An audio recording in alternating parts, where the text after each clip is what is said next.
जिगर भाई, ये जो कांग्रेस की रणनीति है कि एक दलित चेहरे को सामने लाओ और फिर उसके बाद शतरंज की चौसर ऐसी बिछा दो कि सामने वाले के पास कोई चारा ना हो अपना वजीर पिटवाने के अलावा, क्या लगता है कि कांग्रेस की शतरंज की चौसर बहुत बेहतर तरीके से बिछ गई है? क्या अब वजीर के मौत के अलावा कोई चारा बचा नहीं है? ये शतरंज के खेल में बाजी किसके हाथ मिलती हुई नजर आ रही है, जिगर भाई? जी बिल्कुल।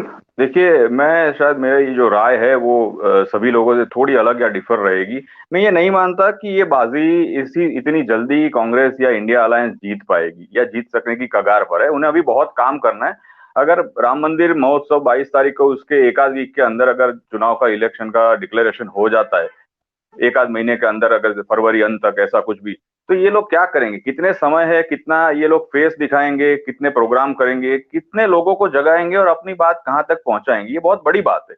आशा में रहना चाहिए वो एक अलग बात है, लेकिन आशा के ऊपर आपको आपकी रणनीति और जो ठोस काम है, संगठन को जिस तरीके से काम में लाना है वो तो करना पड़ेगा। केवल एक फेस बताकर तो आप नहीं कर सकते, पहली बात। दूसरी बात ये भी है कि ये जो नाम आगे लाया है ममता बनर्जी ने, उसमें क्या वो 28 जो घटक दल है उनकी भी सम्मति शामिल है या नहीं, वो भी एक बहुत बड़ा प्रश्न मार्क है, क्वेश्चन मार्क है। वो भी उनको देखना चाहिए कि किस तरीके से आगे ले जाएंगे। ये बात हमेशा हम कहते हैं कि लोकतंत्र खतरे में, या लोकतंत्र को ये हो गया, या भाजपा सरकार ने ये किया, या मोदी जी ने ये किया, संसद में स्मोक बम फूट गया उसके ऊपर बोलना चाहिए, या मणिपुर के जो हालात है उसके ऊपर ये करना चाहिए, मोदी जी को जवाब देना चाहिए, अमित शाह जी को गृह में आके जवाब देना चाहिए। कितनी सारी बातें, मेरे ख्याल से कई सारी डिबेट्स में हम लोग डिस्कशन कर चुके हैं। पर डिस्कशन के बाद, उसके बाद जो जनता को जो आशा होती है वो किससे होती है? विपक्ष से होती है, क्योंकि जनता खुद रोड पर आकर कोई विद्रोह नहीं करने वाली, और ना ही जनता के पास इतना समय है जनता को अपने घर बार चलाने है। जिस तरीके से भारत की जनता है वो तो जनरली कभी हमने नहीं देखा कि विद्रोह की परिस्थिति में आई हो। तो जनता की आशा सीधी बात है कि विपक्ष के नेताओं की तरफ रहेगी। अब विपक्ष के जो नेता है, चाहे कांग्रेस हो या इंडिया अलायंस के गठबंधन के सारे दल है, उनको गुरु बन के ज्ञान नहीं बांटना है कि आप आपके घर से भगत सिंह निकले और हम उसके ऊपर सत्ता के ऊपर काबिज हो जाए। उन्हें खुद हीरो बनना पड़ेगा। उन्हें खुद रोड पर, सड़क पर आकर ये सारे विरोध दिखाने पड़ेंगे। अगर ईवीएम की बात करते हैं तो एक ट्वीट से काम नहीं चलेगा। अगर उन्हें ये लगता है कि 4 करोड़ 90 लाख वोट उनको सही सही मिले हैं, तो फिर ईवीएम में कहाँ की गड़बड़ी है, तो वो बात ही खारिज हो जाती है। और अगर उन्हें ये लगता है कि ईवीएम में गड़बड़ी है तो 4 करोड़ 90 लाख वोट उनको मिले हैं, उसकी क्या गारंटी कि वो उन्हीं के वोट है? मतलब आप पुराने नेताओं से काम चलाएंगे, पुरानी रणनीति से काम चलाएंगे, या फिर संगठन में कुछ आग फूकेंगे, क्या करेंगे? वो सारी बातें मैटर करती है। सिर्फ हवा हवाई किलो से मुझे नहीं लगता ये काम हो पाएगा, क्योंकि सामने इतनी बड़ी फोर्स है। और मैं ये बिल्कुल मानता हूं कि मेरी बात सुनकर बहुत सारे जो लोग हैं कांग्रेस के खास करके या इंडिया अलायंस के, उनको धक्का पहुंचेगा, उन्हें बुरा भी लगेगा। मैं आपकी माफी चाहता हूं, लेकिन मैं हमेशा सच के साथ रहता हूं और जनता के साथ होता हूं। अगर आपका नेता कैपेबल नहीं है विपक्ष में होने के बावजूद, तो आप कितना भी उस घोड़े को दौड़ाने की कोशिश करें, वो नहीं दौड़ेगा। आपके पास नेता ऐसा होना चाहिए जिसकी कहीं से बीजेपी से कोई सांठगांठ ना हो, कोई बिजनेस ना करता हो, वो लड़ने के लिए तैयार हो, आपके मुद्दे उठाने के लिए तैयार हो। ये सारी बात बहुत सोचने वाली, और वो जनता को सोचनी पड़ेगी। तभी जाके मुझे लगता है कि ये जो पिक्चर विपक्ष दिखाने की कोशिश कर रहा है कि हम पिछड़ों को, दलितों को या बाकी आदिवासी और सभी को मिलाकर, साथ मिलाकर 2024 का किला फतेह कर पाएंगे, तो बहुत मुबारक है उन्हें, मुझे कोई दिक्कत नहीं है। पर उन्हें हमेशा ये सोचना पड़ेगा कि अगर आपके विरोधी दल में इतनी पावर है तो वो पावर की काट क्या है? आपके पास उनके हिंदुत्व की कोई काट है? नहीं है। आपके पास उनका जो राष्ट्रवाद का जो पूरा फैला हुआ चक्र है उसकी कोई काट है? नहीं है। वो जिस तरीके से जातियों में पूरा पूरा अपना सिस्टम फैला देते, हर एक जाति को कहीं ना कहीं एक नुमाइंदगी देते थे, उसका कोई आपके पास काट है? अभी नहीं है। उसके अलावा विपक्ष को यह भी सोचना पड़ेगा कि कल परसों में जो टोटल 143 एमपी निलंबित किए गए, उन्होंने प्ले कार्ड के अलावा क्या किया, ये भी उन्हें सोचना पड़ेगा। आप देखिए, वो जनता की नुमाइंदगी करते, ये अगर 143 एमपी है और उनके टोटल जो वोटर्स है या जिस क्षेत्र से वो आते हैं वो सारे मतदाता अगर हम गिन ले तो कम से कम 1.25 करोड़ उसके ऊपर होते हैं लोग।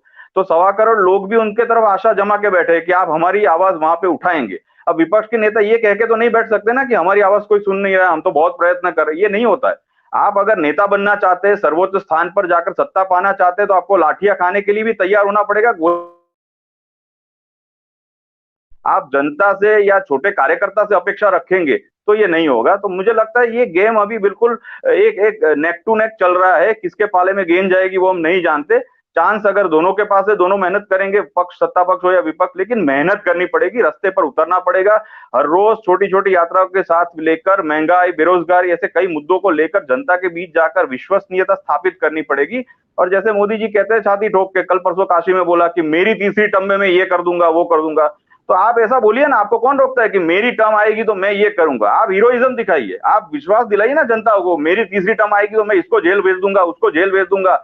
आपको ये करके दिखाना पड़ेगा, आपको एक अपना मॉडल भी बताना पड़ेगा कि हमारा कर्नाटक मॉडल है या हमारा बिहार मॉडल है, ऐसा आदर्श राज्य भी प्रस्तावित करना पड़ेगा, तब जाके ये सारे इक्वेशन बैठेंगे। वरना जनता सिर्फ आपके मैनिफेस्टो पर क्यों भरोसा करे, ये बहुत सोचने वाली बात है, क्योंकि मैनिफेस्टो तो आजकल कॉपी पेस्ट हो रहे हैं।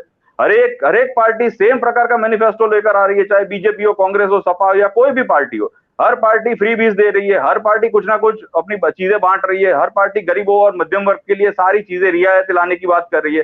तो जनता अल्टीमेटली कहां किसको वोट दे, और उसके ऊपर बीजेपी के पास जितने सारे हथियार है, चाहे संवैधानिक संस्था हो या गोदी मीडिया हो, उसके सामने आपकी काट क्या है, वो आपको सोचना पड़ेगा। एक चीज ये भी है कि जब गोदी मीडिया के 14 एंकरों को इन लोगों ने बैन कर दिया, डिबेट करनी बंद कर दी, तो पर्सनली मैं बिल्कुल इस बात से बिल्कुल सहमत नहीं था। मैं ये बिल्कुल मानता हूं कि अगर आपको युद्ध लड़ना है तो आपको मैदान में उतरना पड़ेगा। आप अगर चाहते तो ये कर सकते हैं कि एक आपका प्रवक्ता, एक समाजवादी पार्टी का प्रवक्ता, एक आरजेडी का प्रवक्ता, एक तृणमूल का प्रवक्ता, 4 मिलके वहां 3 लोग बैठे हैं। अगर बीजेपी का प्रवक्ता है, गोदी एंकर है और एक सो कॉल्ड जो तथाकथित पत्रकार है, आप उस पर हल्ला बोलिए मुद्दों के साथ, कौन मना करता है। मुद्दे आपको लेकर जाना पड़ेगा। आप अगर बीजेपी की पीछ पे चले गए तो ये मामला गड़बड़ है। और सबसे बड़ी बात कि आने वाले समय में अगर ये 28 घटक दल है, उसमें कौन अंदर से कितना दगाबाज या कितना वफादार निकलेगा, वो दोनों पैमाने भी 28 घटक दलों को डिसाइड करने पड़ेंगे। क्योंकि एक आपने जो डिस्कशन किया, उस बात को मैं दोहरा कर अपनी बात खत्म करूंगा कि अगर खरगे साहब का नाम ये लोग यूपी से चुनाव के लिए और दलित चेहरे के तरीके से लाएंगे, तो क्या अखिलेश यादव जी को उनकी राजनीति खतरे में नहीं दिखेगी? समाजवादी पार्टी को ये नहीं लगेगा कि अगर कांग्रेस की सीट बढ़ गई तो हमारी घट जाएगी और हम तो केवल यूपी में है, हमें तो कहीं भी और जगह नहीं मिलेगी, तो क्या अखिलेश यादव इस बात को चलाएंगे? ये बहुत सारी चीजें जो विपक्ष को सोचनी रहेगी और उस पर काम करना पड़ेगा धरातल पर आकर। केवल एसी कैबिन में या 5 स्टार होटल में बैठ के चाय नाश्ता करके ये नहीं होगा, ऐसा मेरा मानना है। जी।